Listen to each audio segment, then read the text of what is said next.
pecado contra o Espírito Santo é um assunto muito palpitante, dentre tantos outros, por tratar-se de um estudo bíblico, muito especialmente no que diz respeito ao temido pecado da blasfêmia contra o Santíssimo Espírito de Deus. Gostaria de deixar claro aos nossos queridos ouvintes que, por força de circunstância horário, estaremos analisando este tema resumidamente, mas todavia o analisaremos como um todo. Outro sim, informamos que, quando convidado às igrejas pessoalmente, nos fazemos acompanhar de um mapa ilustrado que mostra o percurso negativo do crente quando está em declínio espiritual.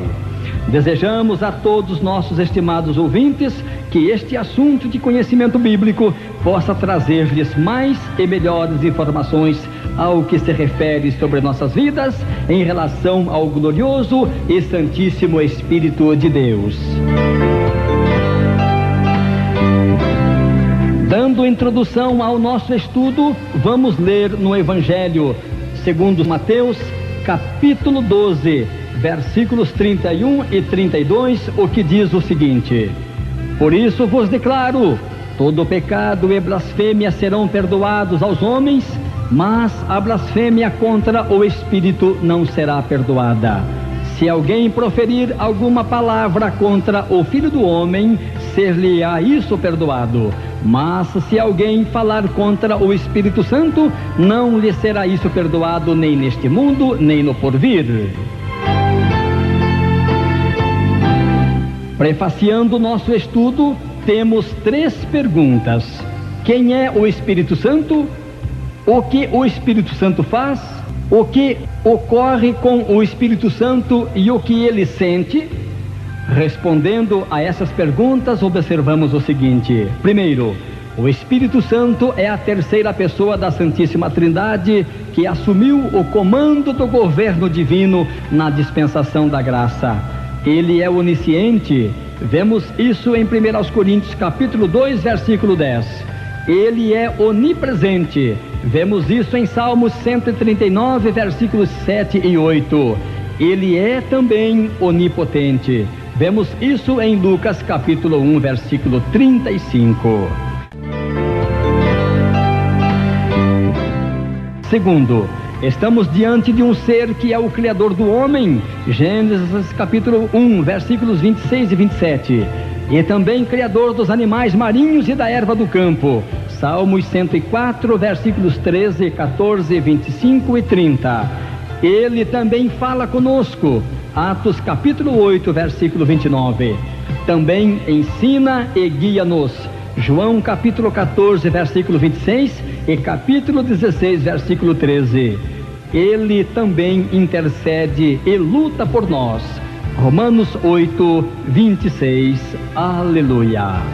Terceiro, o nosso Consolador Divino pode ser atingido pelo mau comportamento do crente e, em consequência, retirar-se de sua vida, que deve ser útil ao serviço de Deus.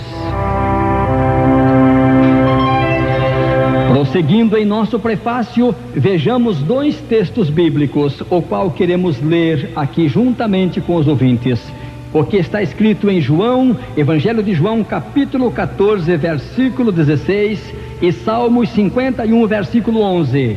João 14 e 16 diz assim: E eu rogarei ao Pai, e ele vos dará outro Consolador, a fim de que esteja convosco para sempre.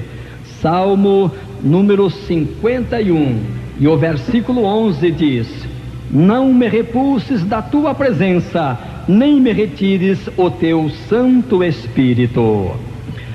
O primeiro versículo lido diz da atuação do Espírito Santo incessantemente conosco, e o segundo fala da oração do salmista Davi, para que Deus não retirasse dele o Espírito Santo.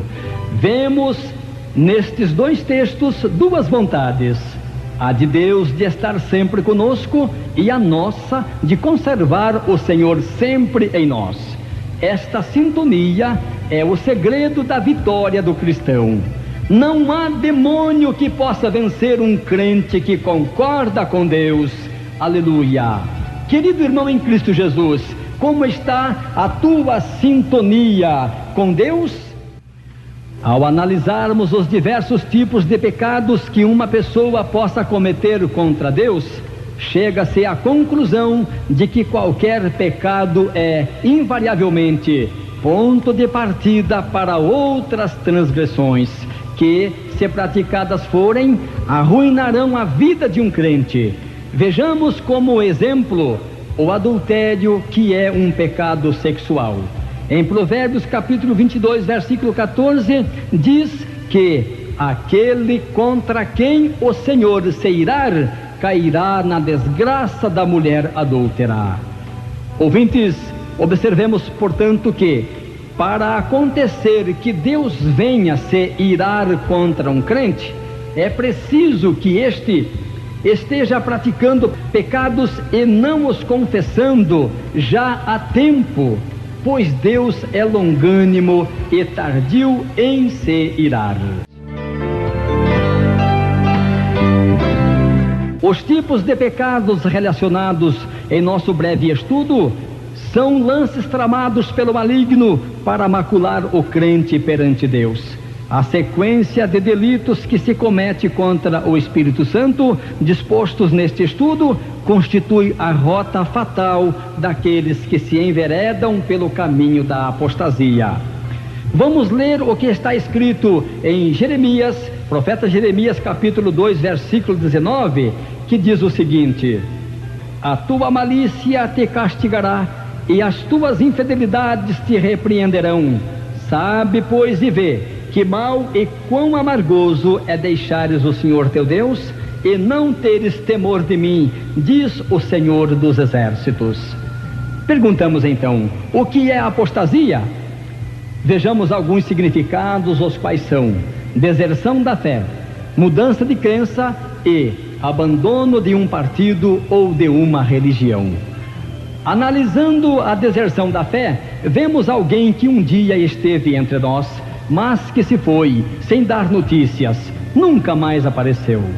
Analisando também a mudança de crença, vemos alguém que, tendo saído de alguma religião onde não encontrara o verdadeiro caminho para o céu, veio a nós, se converteu a Cristo, mas infelizmente para lá voltou, alegando que de onde saíra estava a verdadeira religião. Analisando ainda o abandono de um partido ou de uma religião, vemos alguém que, tendo estado entre nós, professado sua fé em Cristo como seu único e suficiente Salvador, e tendo até mesmo zelado pela doutrina que esposamos pela palavra de Deus, infelizmente se foram para outro segmento doutrinário, sem nos dar a mínima importância. Atenção, caros ouvintes, nosso objetivo neste estudo é esclarecer, alertar e ajudar a qualquer que desprevenido está para cair em algum pecado, e isso por estar se afastando do Senhor, e talvez o esteja fazendo sem perceber. Pois bem, senhoras e senhores ouvintes, nossa meditação bíblica seguirá uma ordem de subtemas que serão assuntos interligados como se segue. Primeiro, mentir contra o Espírito Santo. Segundo, resistir o Espírito Santo. Terceiro, desprezar o Espírito Santo. Quarto, entristecer o Espírito Santo. Quinto, tentar o Espírito Santo. Sexto, extinguir, ou seja, apagar o Espírito Santo. Sétimo, blasfemar contra o Espírito Santo. E por fim, a conclusão do estudo como um todo. Conforme já observado, cada parte deste estudo constitui a escada da apostasia, composta de 7 degraus.